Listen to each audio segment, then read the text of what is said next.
Good morning, good afternoon, good evening, good night. Depending on where you are in this world, God bless you. Well, you know what this means. Jasher. Absolutely. Chapter 43. And when the sons of Jacob had sold their brother Joseph to the Midianites, their hearts were smitten on account of him, and they repented of their acts, and they sought for him to bring him back, but could not find him. And Reuben returned to the pit in which Joseph had been put, in order to lift him out, and restore him to his father. And Reuben stood by the pit, and he heard not a word, and he called out, Joseph, Joseph!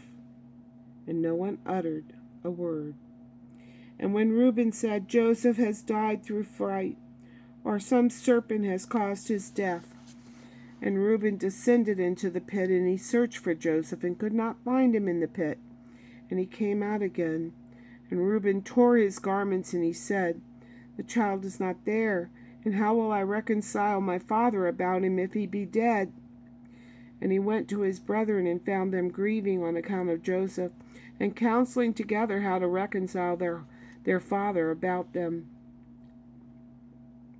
And Reuben said unto his brethren, I came to the pit, and behold, Joseph was not there. What then will we say unto our father? For my father will only seek the lad from me. And his brethren answered him, saying, Thus and thus we did, and our hearts afterwards smote us on account of this act. And now we sit to seek a pretext how we will reconcile our father to it. And Reuben said unto them, What is this you have done to bring down the gray hairs of our father to sorrow to the grave? The thing is not good that you have done. And Reuben sat with them, and they all rose up and swore to each other not to tell this thing unto Jacob. And they all said, The man who will tell this to our father or his household, or who will report this to any of the children of the land, we will all rise up against him and slay him with the sword. And the sons of Jacob feared each other in this matter, from the youngest to the oldest, and no one spoke a word. And they concealed the thing in their hearts. And they afterwards sat down to determine and invent something to say unto their father about their father Jacob concerning all these things.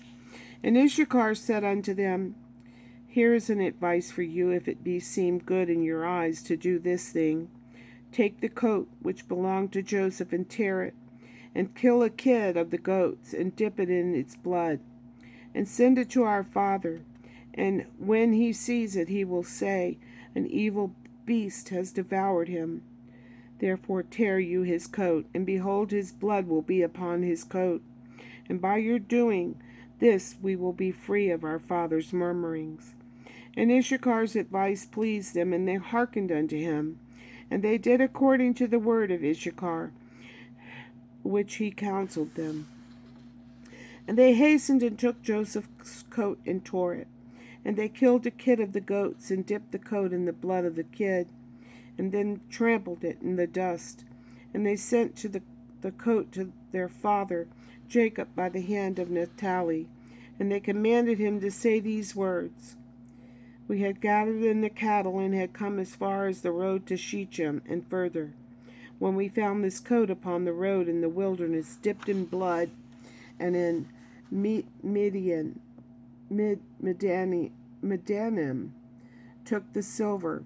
Oh, I must have skipped a page there. Yep. Sorry.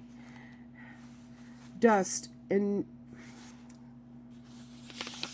completely lost that thought, didn't we? Verse 14. We had gathered in the cattle, and had come as far as the road to Shechem, and further, when we found this coat upon the road in the wilderness, dipped in blood and in dust. Now therefore know whether it be your son's coat or not. And Naphtali went, and he came unto his father, and gave him the coat. And he spoke unto him all the words which his brethren had commanded him. And Jacob saw Joseph's coat, and he knew it. And he fell upon his face to the ground, and became as still as a stone. And he afterward rose up and cried out with a loud and weeping voice. He said, "It is the coat of my son Joseph." And Jacob hastened and sent one of his servants to his sons, who went with them and found them coming along the road with the flock. And the sons of Jacob came to their father about evening, and behold, their garments were torn, and dust was upon their heads. And they found their father crying out and weeping with a loud voice.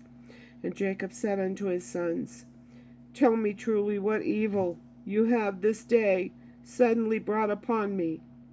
And they answered their father Jacob, saying, "We were coming along this day, after the flock had been gathered in, and we came as far as the city of Shechem, by the road in the wilderness, and we found this coat filled with blood upon the ground. And we knew it, and we sent unto you, if you could know it." And Jacob heard the words of his sons, and he cried with a loud voice, and he said, "It is the coat of my son, an evil beast has devoured him. Joseph is rent in pieces, for I sent him this day to see whether it was well with you and well with the flocks, and to bring me word again from you. And he went as I commanded him, and this has happened to him this day, while I thought my son was with you." And the sons of Jacob answered and said, "He did not come to us, neither have we seen him from the time of our going out from you until now." And when Jacob heard their words, he again cried out aloud, and he arose up and tore his garments, and he put sackcloth upon his loins. And he wept bitterly, and he mourned, and lifted up his voice in weeping, and exclaimed, and said these words, "Joseph, my son, O my son Joseph, I sent you this day after the welfare of your brethren, and behold, you have been torn in pieces. Through my hand has this happened to you, my son. It grieves me for you, Joseph, my son. It grieves me for you. How sweet you were to me during life, and now how exceedingly bitter is your death to me. Oh, that I had died in your stead, Joseph, my son, for it grieves me sadly for you, my son. Oh, my son, my son. Joseph, my son, where are you, and where have you been drawn? Arouse, arouse out of your place, and come and see my grief for you. Oh, my son Joseph, come now and number the tears gushing from my eyes down my cheeks, and bring them up before the Lord, that his anger may turn from me. Oh, Joseph, my son, how did you fall? By the hand of one by whom no one had fallen from the beginning of the world unto this day? For you have been put to death by the smiting of an enemy, inflicted with cruelty. But surely I know that this has happened to you on account of the multitude of my sins. Arouse now and see how bitter it is my trouble for you, my son. Although I did not rear you, nor fashion you, nor give you breath and soul, but it was God who formed you, and built your bones, and covered them with flesh, and breathed in your nostrils the breath of life. And then he gave you unto me. Now truly God, who gave you unto me, he has taken you from me, and such then has befallen you." And Jacob continued to speak like unto these words concerning Joseph, and he wept bitterly. He fell to the ground and became still. And all the sons of Jacob, seeing their father's trouble, they repented of what they had done, and they also wept bitterly. And Judah rose up, lifted up his father's head from the ground, and placed it on his lap. And he wiped his father's tears from his cheeks. And Judah wept in exceedingly great weeping, while his father's head was reclining upon his lap, still as a stone. Then the sons of Jacob saw their father's trouble, and they lifted up their voices and continued to weep. And Jacob was yet lying upon the ground, still as a stone. And all his children and his servants' children rose up and stood round him to comfort him, and he refused to be comforted. And the whole house of Jacob rose up and mourned a great mourning, on account of Joseph and their father's trouble, and the intelligence reached Isaac, the son of Abraham, the father of Jacob, and he wept bitterly on account of Joseph, he and all his household. And he went from the place where he dwelt in Hebron, and his men with him. And he comforted Jacob his son, and he refused to be comforted.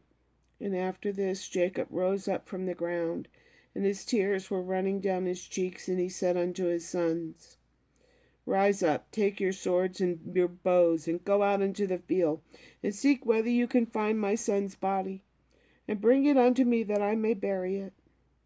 Seek also, I pray you, among the beasts, and hunt them, and that which will come the first before you seize, and bring it unto me. Perhaps the Lord will this day pity my affliction, and prepare before you that which did not tear my son in pieces, and bring it unto me, and I will avenge the cause of my son.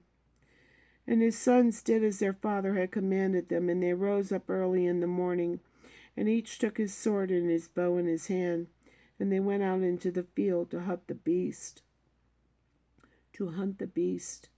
And Jacob was still crying aloud and weeping, and walking to and fro in the house, and smiting his hands together, saying, Joseph, my son, Joseph, my son.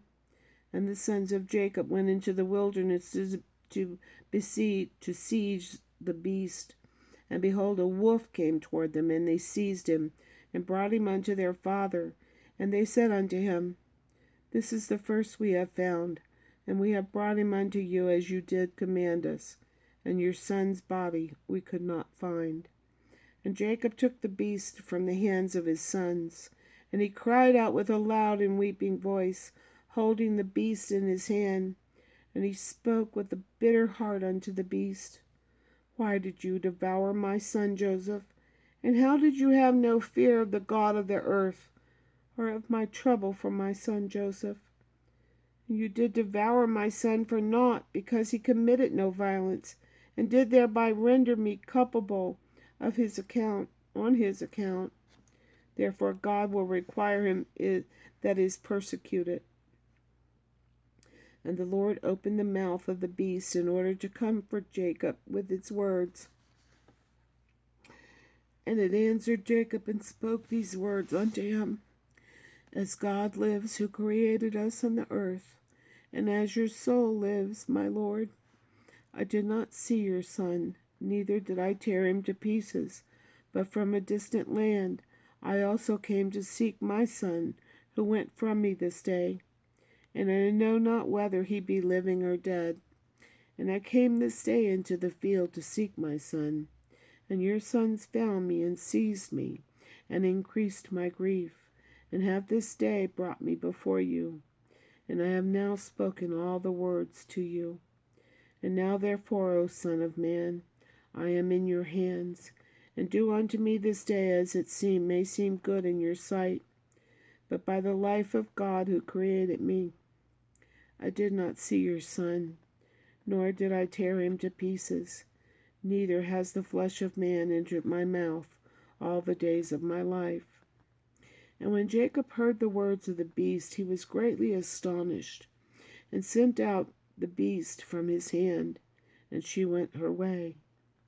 And Jacob was still crying aloud, weeping for Joseph day after day, and he mourned for his son many days. Whew. That was a very sad chapter. Wow.